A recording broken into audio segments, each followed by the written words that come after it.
É. Bom, queria ir para a nossa manchete principal, que é uma reportagem muito grave, inclusive, falando sobre assassinatos de indígenas. Indígenas que são ativistas dos direitos humanos.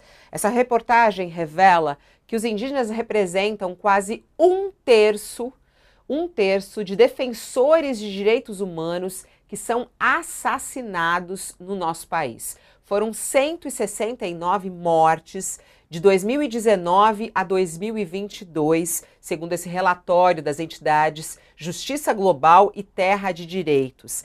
3 defensores de direitos humanos foram mortos por mês no Brasil.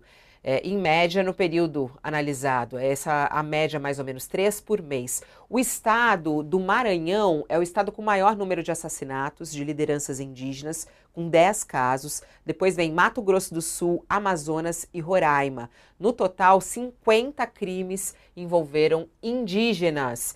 Entre os casos em que a pesquisa identificou o agente responsável, 59% eram fazendeiros e seguranças privados. E segundo esses dados, depois dos indígenas, são as pessoas negras as maiores vítimas, né? Segundo esses dados divulgados, 29,6% dos defensores são indígenas e 17,8% são negros. A média, mais ou menos, de idade das pessoas assassinadas é de 41 anos. E aqui, ó, nesse gráfico que eles mostram na reportagem, tem aqui o crescimento, como a gente vê, de 2019, aí em 2020 subiu um caso, 2021, uma queda de 2022, 17 assassinatos de indígenas. Professora, como que a gente faz para proteger os indígenas brasileiros que são defensores dos direitos humanos?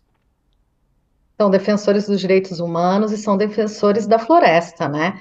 Eles têm dito muito isso, né? A população indígena como um todo, né? De defender a floresta, de defender, né? O que é o Brasil, né? Enfim, eu acho que tem essa matéria ela é tão importante, Fabiola, Thales, porque é algo que essa violência, né, ela acontece já há muito tempo no Brasil, né? Desde, enfim, que nós somos Brasil, essa violência acontece.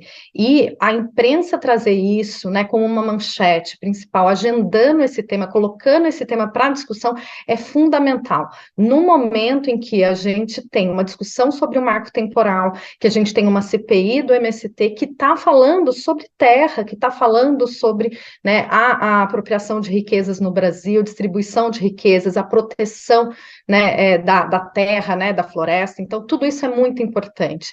E essa discussão, ela se insere num contexto dos últimos anos em que essas pessoas, né, a população indígena, os ativistas foram identificados e nomeados como inimigos, né, da nação. Então a gente tem que realmente ficar de olho nisso, pressionar, né, porque é realmente um absurdo que a violência que se espraia no Brasil já há muitos anos. Então, diferentemente do que nós costumamos dizer no dia a dia, né, o brasileiro é um povo pacífico, a violência no Brasil assim, são números realmente absurdos, e aí quando a gente vê essa manchete, né, de extrema importância, né, de colocar no debate, que pessoas que estão defendendo direitos humanos, que estão defendendo floresta, são assassinados, realmente é algo que a gente precisa discutir muito, Fabiola e Thales, porque nós deixamos muita coisa para o passado, sabe? Não vamos falar sobre isso, isso é coisa do passado.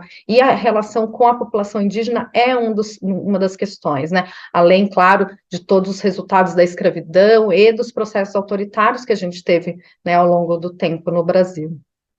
É isso. Tatiana, obrigada pela sua participação. Eu sei que você tem aí o compromisso nesse momento. Muito obrigada e até uma próxima oportunidade. Eu que agradeço, Fabiola, Thales, todo mundo que está nos ouvindo, e daria para a gente ficar um tempão aqui, né? Sim, eu vou Até a próxima. até a próxima. Eu vou seguir nesse assunto, Thales, porque eu até queria trazer aqui mais detalhes sobre esses crimes. Coloca aqui na tela, que eu queria falar a respeito até de como isso está espalhado pelo Brasil, né? As ocorrências pelo Brasil.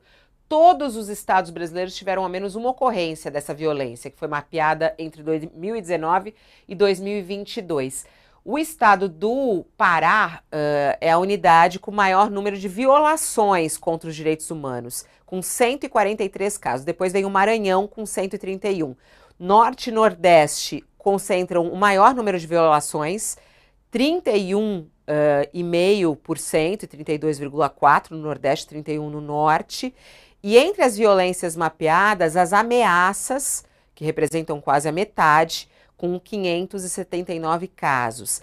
E aí se pergunta, né, como proteger? De quem é a responsabilidade disso? A maior parte das violências é praticada por agentes privados, ou seja, são os fazendeiros, são os seguranças privados. Os agentes públicos também representam um número alto, 41,2%. Segundo a coordenadora da Justiça Global, a fiscalização de territórios e o programa de proteção dos defensores dos direitos humanos precisam ser melhorados. A responsabilidade aí, Thales, é dos estados ou é do governo federal? Olha, esse estudo pega o período de 2019 a 2022. É o período do governo Bolsonaro. A, a matéria, aliás, uma bela matéria da Pérez, esqueci o primeiro nome. Essa matéria, ela diz o seguinte, que Pérez, Fabiola é, Pérez, é minha xará. Fabíola Pérez, eu lembrei de Fabíola, mas eu disse assim, não pode ser, eu vou falar aqui Fabíola, vai ficar...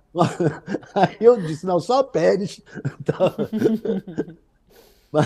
mas então o que ocorre? O incentivo, a matéria diz que o incentivo à mineração em territórios indígenas, a intensificação de ações de grileiros e fazendeiros e a ausência de políticas públicas de demarcação de terras estão entre os fatores que motivaram os assassinatos de defensores indígenas.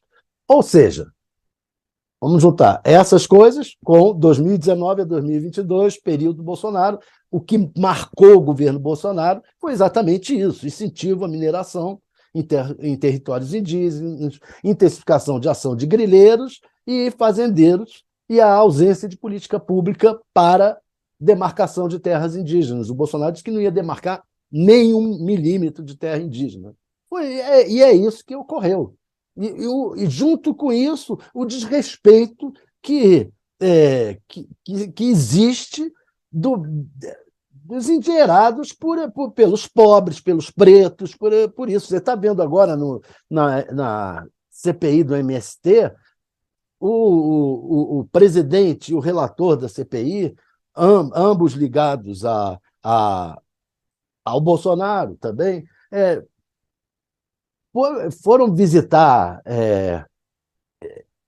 invasões de terras, etc., e pegaram cabanas entraram nas cabanas com o maior desrespeito, sem negociação, sem nada, com brutalidade quase. Então é isso que ocorre. Você tem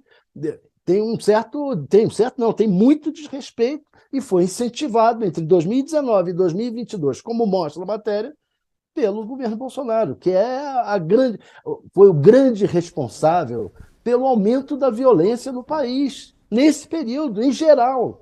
Não só nisso, como armamentismo, uma série de outras coisas.